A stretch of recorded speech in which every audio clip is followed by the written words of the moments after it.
Abri, Senhor, os meus lábios e minha boca anunciará o vosso louvor. Glória ao Pai, ao Filho e ao Espírito Santo, como era no princípio, agora e sempre. Amém. Hoje, sexta-feira da Quaresma, queremos pedir ao Senhor, através do Salmo 51 da liturgia de hoje, que o Senhor tenha de piedade de nós, que por seu amor Ele nos perdoe, que por sua grande compaixão Ele apague todas as nossas culpas, que Ele nos lave de toda injustiça, que Ele purifique o nosso pecado, que Ele nos faça reconhecer a nossa própria culpa, o nosso pecado. E que a gente possa dizer como o salmista hoje: pratiquei contra ti, pequei contra ti, somente contra ti, praticando o que é mal aos vossos olhos. Eis que eu nasci na culpa e minha mãe me concebeu pecador, pecadora. Tu amas o coração sincero. Deus ama o coração sincero. Por isso, meu irmão e minha irmã, se você neste momento tem algo no coração que prejudica essa relação comigo mesma, com Deus e com nossos irmãos, abra o seu coração para Deus. E que com certeza Ele vai limpar, Ele vai tirar todas as impurezas.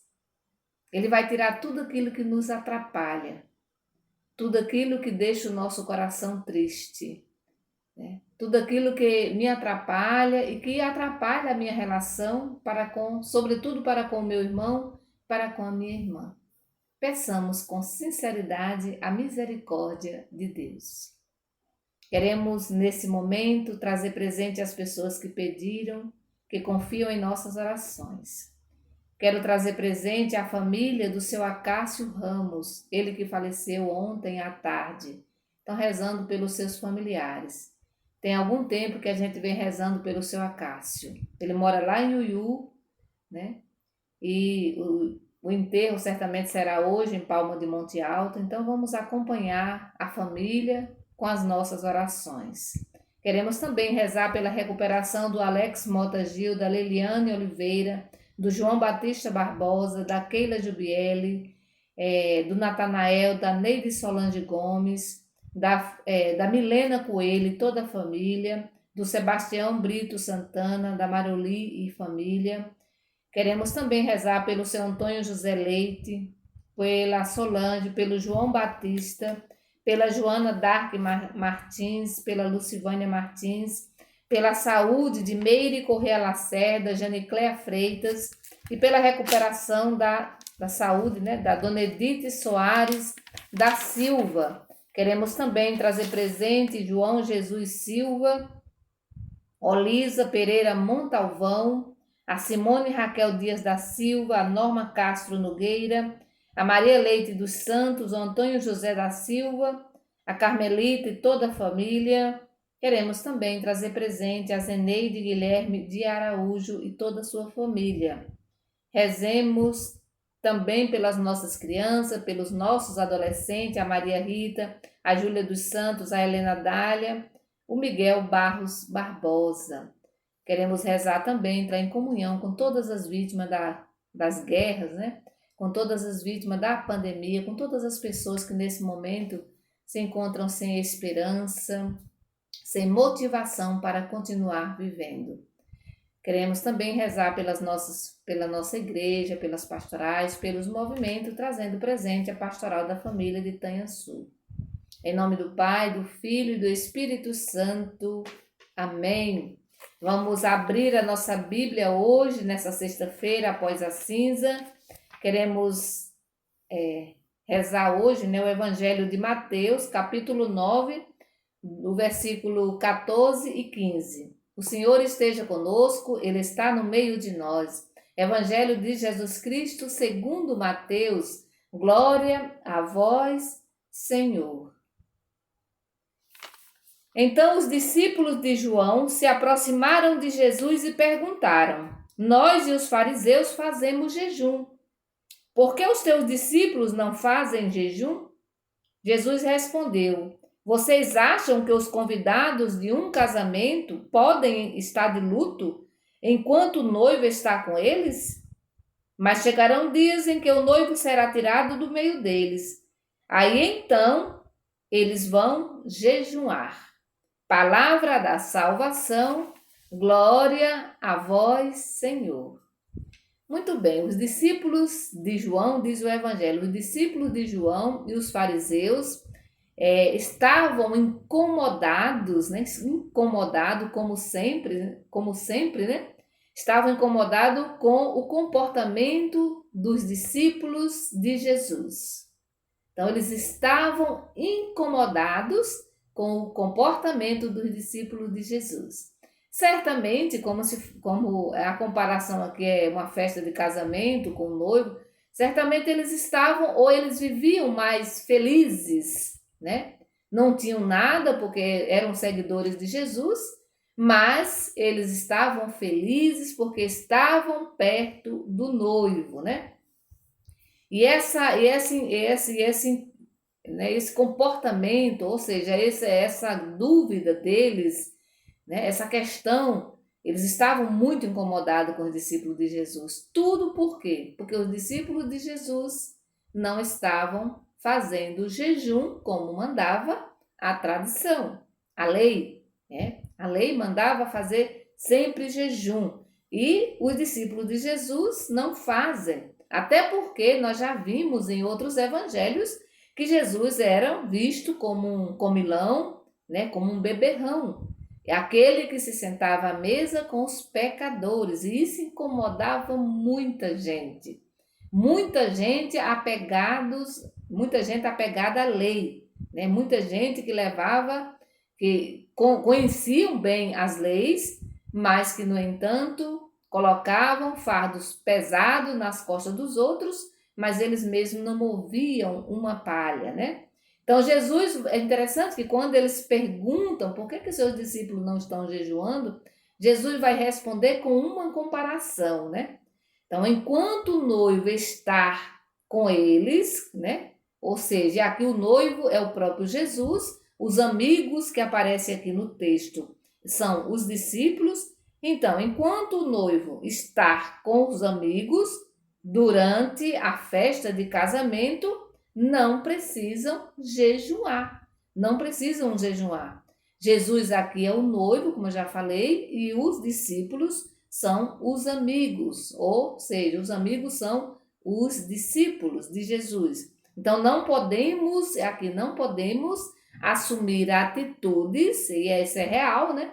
Não podemos assumir atitude, ou não podemos ter um comportamento, né, penitenciais quando se está em festa, né? Quando estamos no momento de festa.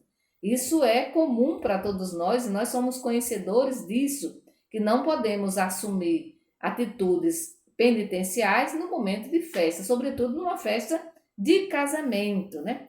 E aqui, gente, é interessante observar que tanto os discípulos de João, assim como os fariseus, eles estavam ainda fechados lá na velha tradição e não descobrem, né? E eles não descobrem, justamente por causa desse fechamento, né? Eles não descobrem que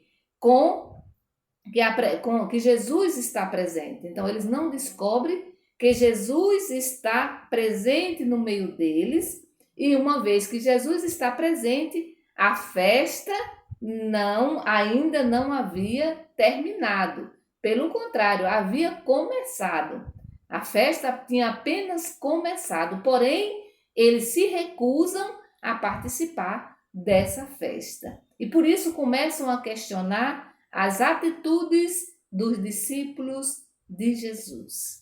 Às vezes também nós, meu irmão, é bom a gente, aproveitando dessa quaresma, para a gente olhar um pouco para nossas atitudes também.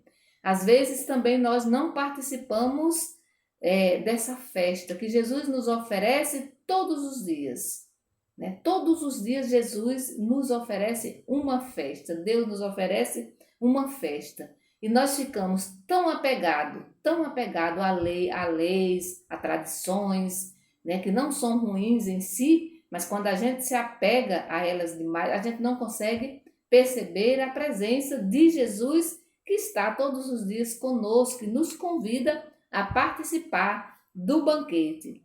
E aí Jesus vai dizer, olha, chegará o dia em que vocês vão fazer jejum, quando o noivo for tirado. Então Jesus aqui está se referindo à sua paixão, à sua morte. Aí sim, porque fazemos jejum quando nós temos um objetivo claro.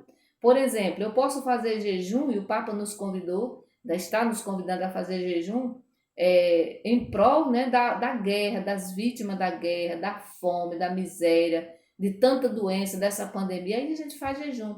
Só que o nosso jejum tem que ser um jejum consciente, né? Quando eu faço jejum, já falei isso anteriormente, eu faço para que outras pessoas possam se alimentar com aquilo que eu deixei de comer naquele dia. Então, precisa ter um objetivo. Eu não vou fazer um jejum porque todo mundo faz.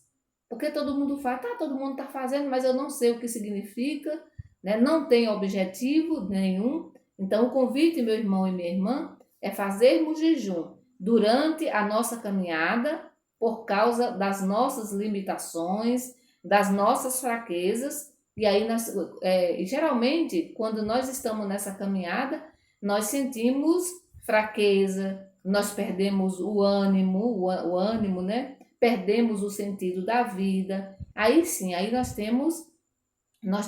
aí nós temos essa impressão sempre de que o noivo está ausente. Aí sim, aí é hora da gente retomar a vida e de fazermos jejum. E aí, como manda o próprio Evangelho e também a tradição da igreja, fazer jejum, oração e caridade. Esse é o convite.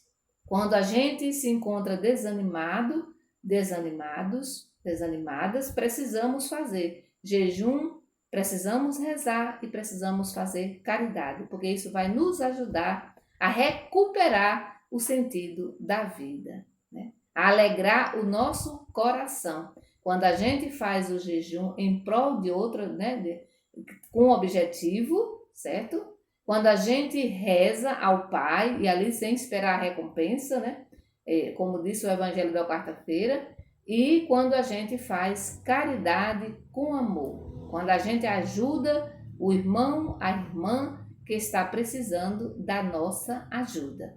Aí sim, nós recuperamos o sentido da vida e aí estamos prontos para participar do banquete oferecido por Jesus Cristo. Que o Senhor nos abençoe nesta quaresma, nesse dia de hoje, nessa sexta-feira, né? E que tenhamos todas e todas um bom final de semana. Em nome do Pai, do Filho e do Espírito Santo. Que o Senhor nos abençoe. Bendigamos ao Senhor, demos graças a Deus.